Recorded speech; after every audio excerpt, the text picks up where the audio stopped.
Health and safety. You'll be working in pairs, or even in some situations maybe even in threes.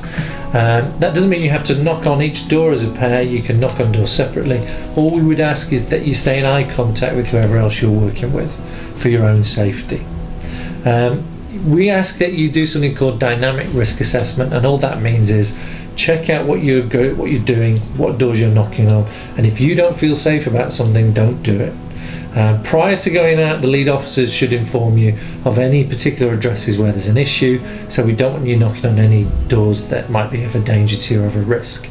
If you have got any issues, use your mobile phones, talk to the lead officers, and obviously to do that you'll need to make sure the lead officer's got your mobile phone number before you go out.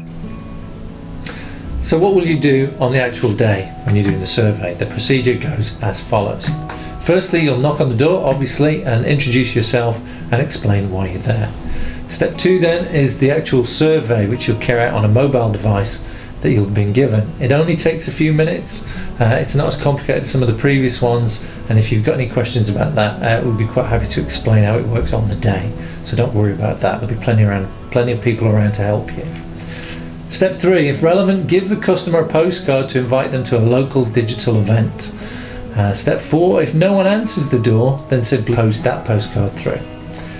Step 5, if a customer raises a separate issue or you spot something, then record it on the eyes wide open forms that you'll have in your bag and make sure you hand them in at the end of the day. You are not expected to answer queries on the doorstep.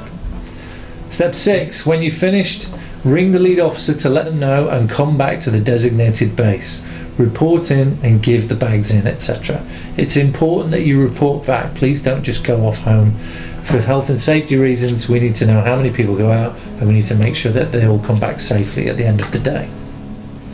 If you do take anyone's details on an eyes wide open form, then please remember those details come under the Data Protection Act, so keep the information secure, don't leave it open or lying around for anyone else to read, and make sure you hand it in to the right people at the end of the day.